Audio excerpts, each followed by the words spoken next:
Olá, amigos e amigas Cheeseheads de todo o Brasil.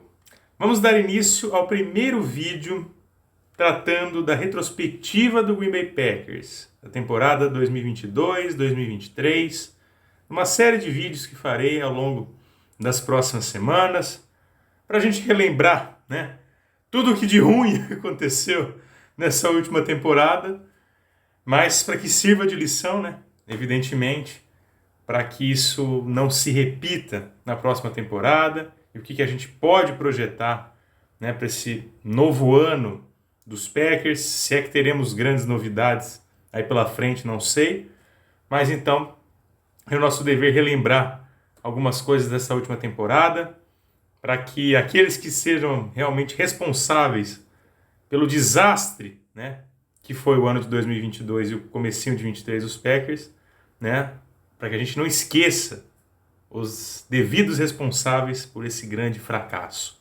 E hoje, no primeiro vídeo, eu vou fazer um balanço geral da temporada do Green Bay Packers, da forma como começou, todo o desenrolar dela, e o final, que gerou uma expectativa seguida de uma enorme frustração, e tecer algumas considerações sobre os principais responsáveis por essa temporada, que, como disse até em vídeos anteriores, já era uma tragédia anunciada, Era o anúncio, de uma tragédia que mais cedo ou mais tarde aconteceria. Bom, pessoal, a temporada do Green Bay Packers começou lá no dia 11 de setembro contra o Minnesota Vikings. Sabíamos que seria um jogo muito difícil de estreia. Os Vikings haviam contratado um novo head coach, então iria iniciar um trabalho. Tinha uma equipe muito sólida ofensivamente já. Defensivamente, a gente viu até mais ao longo da temporada que apresentou muitos problemas. Talvez não foi o grande ponto fraco dessa equipe. Mas sabíamos que por ser um jogo lá em Minneapolis, seria muito difícil. Os Packers estreando na temporada com um ataque bastante capenga, sem o seu principal recebedor, Davante Adams. A gente sabia que não seria uma temporada fácil, muito por conta disso. A gente estava reciclando o nosso ataque, com jogadores vindos via draft, como Christian Watson, o Romeo Doubs, enfim. E então, nesse jogo a gente já nem criava tantas expectativas assim, pela dificuldade. Agora, o Packers fez o favor de fazer aquele papelão que faz todo início de temporada, tem sido costume. Contra o Saints na temporada retrasada, levamos uma cacetada, com mais de 30 pontos. E 38-3, se não me engano. E na semana 1 da última temporada, perdemos em Minnesota por 23-7. Foi um verdadeiro passeio, não só em termos de placar, mas de desempenho, Então já foi uma estreia absolutamente assustadora, mas a gente relevou naquele momento porque na temporada anterior também o Packers deu esse vexame na semana 1 e depois conseguiu engrenar uma sequência de boas vitórias, de bons resultados. Então a gente ficou um pouco assustado, mas aquela superstição ali ficou no ar. Então a gente falou, não, beleza, o Packers sempre dá esse vexame na primeira rodada, depois a gente vai engrenar e o time vai melhorar sem dúvida. Partimos para a semana 2, enfrentar o nosso grande freguês, o nosso filhote Chicago Bears, e era óbvio que tinha que vencer. E vencemos até com relativa tranquilidade, mas não jogamos tão bem. Vencemos por 27-10, mas vencer o Bears não era nada mais do que a obrigação. Chegamos para a semana 3 para enfrentar a Tampa Bay Buccaneers. Era o grande desafio desse início de temporada.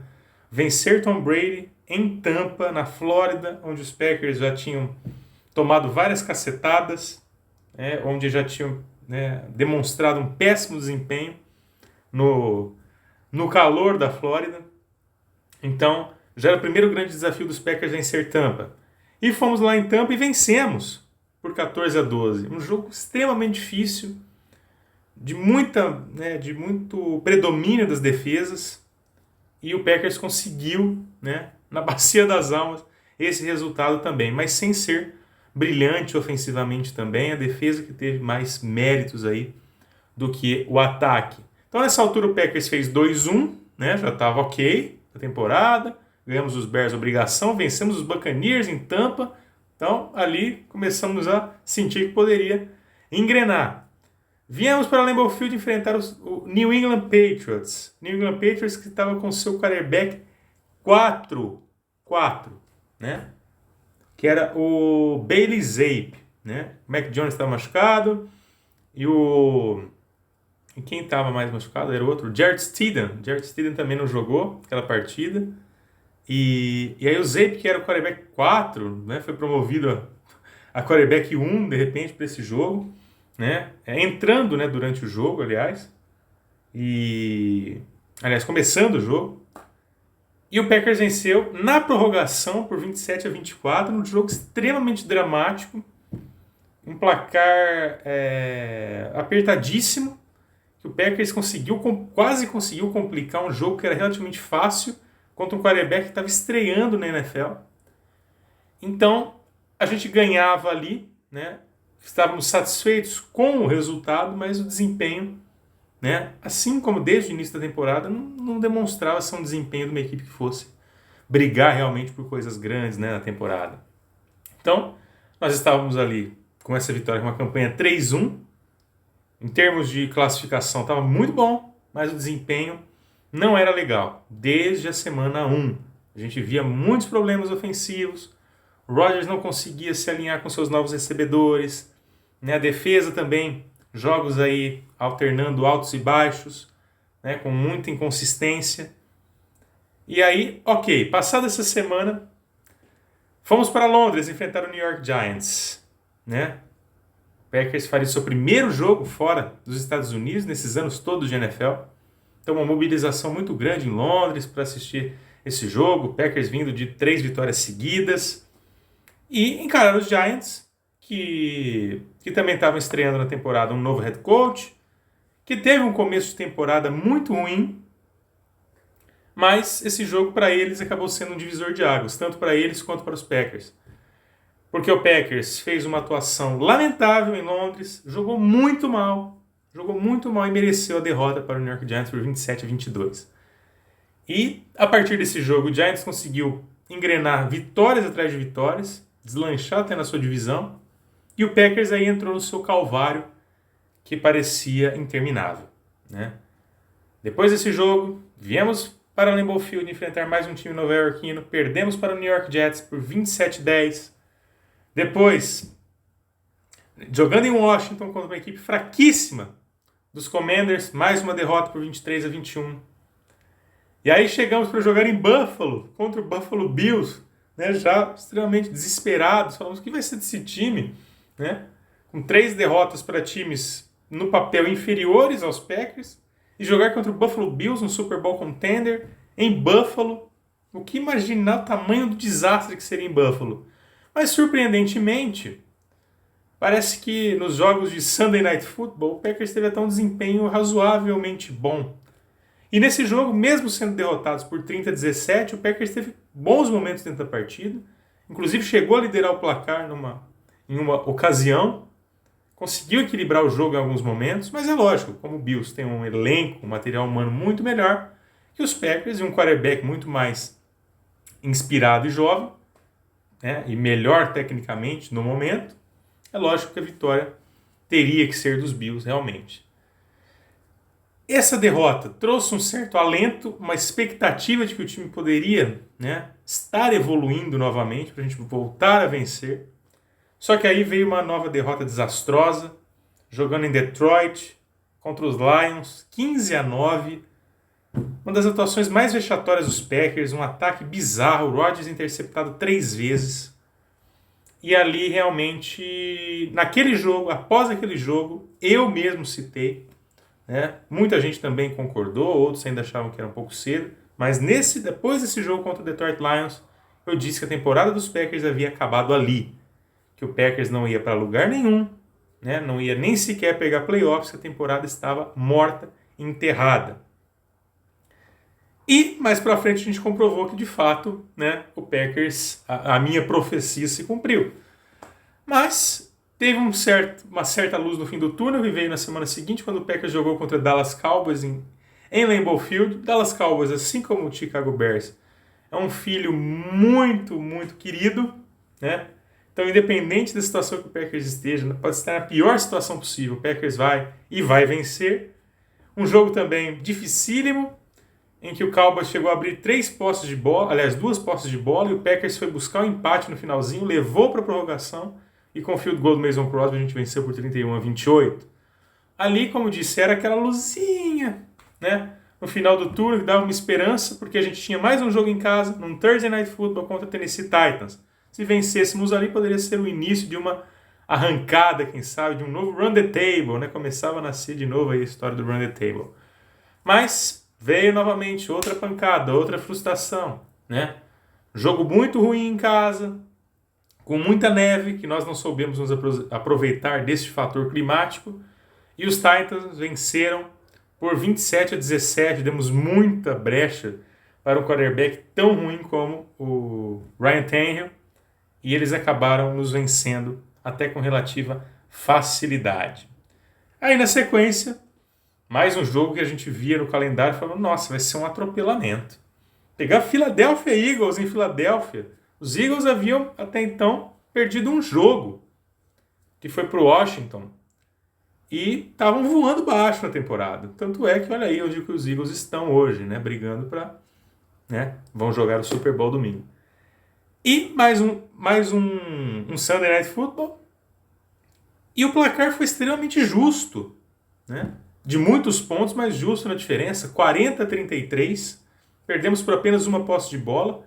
Packers fez talvez, de todos esses jogos, desde o início da temporada, o jogo mais competitivo, em que ele competiu mais, em que ele produziu mais, mas infelizmente a vitória não veio, porque, obviamente, assim como foi contra os Bills, os Eagles tinham um material humano muito melhor e estavam muito melhores também na temporada. E aí, na sequência, veio mais um jogo contra o Chicago Bears, que nessa altura já não fazia tanta diferença, porque na nossa cabeça já tínhamos jogado a toalha, mas fomos lá e vencemos também no Soldier Field por 28-19. Ali nós precisávamos de um verdadeiro milagre. Aí começavam as contas, as combinações de resultados, para ver se era possível o Packers ainda conseguir uma última vaguinha de playoffs. E nós tínhamos pela frente ali jogo contra os Rams, contra os Dolphins, no dia de Natal, lá em Miami, os Vikings em casa e os Lions em casa. Nós precisávamos vencer simplesmente todos os jogos e torcer por outras combinações para ter alguma chance. E aí, com essa vitória contra os Bears, começou a nascer, né, uma esperança, uma expectativa que semana após semana foi aumentando. Por quê? Porque o Packers foi vencendo, né? O Packers não havia conseguido, né, 2 vitórias seguidas desde lá da semana 2, semana 3, contra Bears e Buccaneers. Aí saímos desse jogo contra os Bears, fizemos um Thursday Night Football, aliás, um Monday Night Football, dia 19 de dezembro, contra o Los Angeles Rams. Também não foi uma partida brilhante dos Packers, mas fez o simples, o necessário para ganhar do Los Angeles Rams já combalido, já eliminado, com Baker Mayfield de titular. Né? Uma temporada, aliás, desastrosa também, né, dos Rams, vindo de uma temporada como campeão e nem sequer chegar aos playoffs. Foi realmente algo muito vexatório. Aí, vencidos os Rams, nós tínhamos talvez o segundo maior desafio da temporada, de encarar o Miami Dolphins em Miami, uma equipe que estava brigando firme por uma vaga nos playoffs ali, por uma vaga do Wild Card, porque a divisão já estava encaminhada para o Buffalo Bills, mas os Dolphins em casa estavam conseguindo resultados expressivos, estavam jogando bem, um ataque extremamente forte, dinâmico, com Jalen Waddle, Tyreek Hill, correndo muito bem com a bola também, com uma defesa agressiva. Então esse era o grande desafio dos Packers, vencer em Miami. Talvez poucos torcedores otimistas acreditavam numa vitória ali, porque se o Packers perdesse ali, já estaria eliminado. E fomos lá e fizemos um dos melhores jogos da temporada. Não tão bom quanto, por exemplo, contra o Philadelphia Eagles, como disse, mas um jogo que o Packers realmente competiu, disputou, ficava atrás do placar e ia buscar, ficava atrás e ia buscar, ficava na frente, aí o Dolphins ia empatava, a gente ficava na frente, então era um toma lá da cá danado. E a nossa defesa jogou bem essa partida, conseguiu 3 interceptações no Tua Tagovailoa no final do jogo, que garantiram essa vitória para nós por 26-20. E essa vitória era o combustível que o Packers precisava para essas 2 últimas partidas em casa. Então, o cenário era, Packers começa a ficar com a faca e o queijo na mão. traz a decisão para sua casa, para sua torcida, 2 jogos em casa contra rivais de divisão para definir o seu futuro. E bastava que o Packers vencesse esses 2 jogos, né? No dia 1º de janeiro, já em 2023, fizemos um verdadeiro massacre contra o Minnesota Vikings, 41-17, uma jornada inesquecível, onde Jair Alexander botou o Justin Jefferson no bolso, nosso ataque passeou em campo, nossa defesa acabou com Kirk Cousins, interceptações, fumble, um festival de turnovers para cima dos Vikings. Então, não nos faltava moral para a última partida contra o Detroit Lions, né? Mais uma vez em Lambeau Field. Só que quis o destino que o Packers entrasse para esse jogo só dependendo dele. Uma vitória simples contra o Detroit Lions e o Packers estaria na pós-temporada para enfrentar o nosso algoz São Francisco 49ers. O Detroit Lions já estava entrando em campo eliminado, porque os Seahawks tinham vencido o Los Angeles Rams. Então, se o Packers vencesse os Lions, o Packers avançaria. Se o Packers perdesse para os Lions, quem avançaria era Seattle. Então, os Lions não tinham mais nada que fazer nesse jogo, senão arrastar os Packers para o buraco junto com eles. E foi o que eles fizeram. O Packers não entrou em campo para um jogo decisivo. O Packers não entrou em campo por uma verdadeira final de campeonato, que era esse jogo. O Detroit Lions estava à vontade. O Detroit Lions montou uma defesa extremamente sólida, que pressionou Aaron Rodgers o jogo inteiro. Eles jogaram com vontade, jogaram como se estivesse realmente valendo uma vaga. Isso porque eles já estavam eliminados, imagina se não estivessem. Então, eles nos superaram na técnica, na força, na mentalidade. O Packers deu um show de desequilíbrio emocional nesse jogo. Quay Walker ejetado, Rasul Douglas cometendo uma falta idiota, chutando, jogando a bola longe antes do snap dos Lions. Então, foi uma noite realmente trágica, em que marcou a eliminação dos Packers, uma eliminação precoce, onde o time só precisava de suas próprias forças para chegar à pós-temporada e não conseguiu fazê-lo. E foi uma decepção muito grande, porque com as 4 vitórias seguidas que o Packers conseguiu contra Bears, Rams, Dolphins e Vikings, criou-se essa esperança de que o Packers poderia chegar na pós-temporada e chegar motivado com essas vitórias, né? Para tentar mudar essa história de freguesia contra o San Francisco 49ers. Mas não, infelizmente, a equipe mostrou suas fraquezas, que a gente já conhecia ao longo da temporada, um ataque que falhou na hora H, aliás, um ataque que foi muito aquém das expectativas na temporada, que não consegue produzir na red zone, e o Matt LaFleur não conseguiu corrigir esse problema ao longo da temporada, uma defesa que viveu mais baixos do que altos porque tem um coordenador defensivo incompetente, que não serve para o Green Bay Packers, né? Um head coach que viveu uma temporada, a sua pior temporada, né? Desde a sua chegada, a primeira vez que o Matt LaFleur não consegue levar os Packers até a pós-temporada.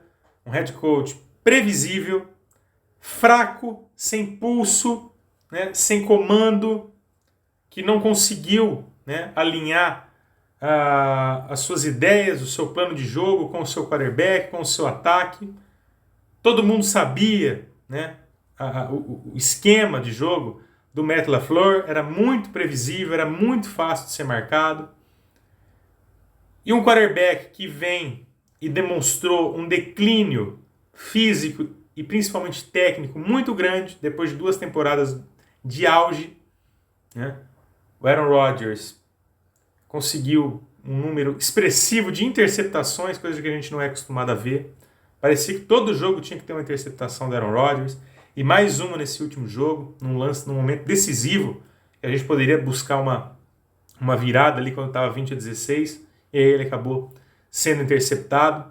Então, foi um cara que não conseguiu responder positivamente nos momentos cruciais, muito pelo contrário, acabou entregando a paçoca nos momentos cruciais. E é aí que entra a discussão se vale a pena se manter o Aaron Rodgers nesse nível, nesse desempenho em Green Bay, se vale a pena gastar todo esse dinheiro que já tem garantido para ele né, em mais um ano ou dois de contrato ali, né, porque foi um desempenho muito, muito, muito fraco, tanto do Aaron Rodgers individualmente, quanto de Green Bay coletivamente, né, ataque muito abaixo, defesa tem talentos individuais muito bons, mas é mal treinada. O destaque ficou para o nosso time de especialistas, por incrível que pareça. O Rich Bisaccia chegou e arrumou a casa. Nosso time de especialistas teve o melhor desempenho dos últimos anos. Mason Crosby, o Pat O'Donnell, bem regulares. Encontramos um retornador, coisa que a gente procurava há anos, o Keisean Nixon.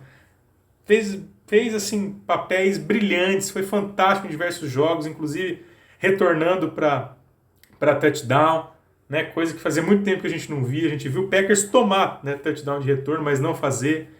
Então, por incrível que pareça, né, a unidade que a gente criticava tanto nas últimas temporadas, que era o time de especialistas, foi o que nos trouxe mais alegrias, ou, digamos, mais confiança, que nos passou mais segurança nessa temporada. Então, para resumir, né, esse retrato, né, de uma tragédia anunciada, a responsabilidade, já falei, está dividida aí entre Matt LaFleur, né, Aaron Rodgers, o Joe Barry, uma diretoria que a gente vê que geralmente é omissa, não é de cobrar muito, né, não é de buscar também valores importantes no mercado para atender às grandes necessidades da equipe, que prefere investir muito mais em draft, em formar jogadores para daqui 3, 4, 5 temporadas, sendo que a gente precisa de resultados imediatos, resultados instantâneos, né? Então, devido a toda essa divisão de responsabilidades aí, o resultado não poderia ser outro senão essa temporada de absoluto fracasso. E, infelizmente, parece que o cenário para a próxima não deve ser de grandes mudanças no nosso coaching staff. Novela Aaron Rodgers ainda segue. Acho que, pela vontade do jogador, ele volta para Green Bay, mas acho que Green Bay pode já estar pensando sinceramente em trocá-lo. Então, cenas dos próximos capítulos. O que realmente não é um bom sinal, né? Um sinal de poucas mudanças em Green Bay significa, muito provavelmente, que a próxima temporada também não terá muitas mudanças em termos de resultados. Isso é absolutamente preocupante. É isso aí, meus amigos. Esse balanço da temporada 22-23 dos Packers, que é para se esquecer, ou também, de certa forma, para se lembrar, né? Para que essas cagadas, esses erros do passado não se repitam na próxima temporada. Na semana que vem eu volto com mais retrospectivas para vocês. Grande abraço. Go Pack Go!